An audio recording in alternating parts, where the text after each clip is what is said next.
Rapaziada, estamos aí com mais um vídeo. O cliente chegou aqui com, segundo ele, um barulhinho no motor. Aqui, ó, o ímã, ele descolou ali, ó.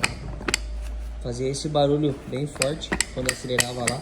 E aí ele descolou ali, tá? A gente vai aproveitar e passar uma colinha nos outros ali também.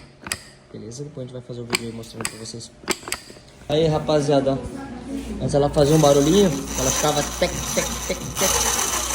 Aí agora bala, sem barulho nenhum. Show de bola.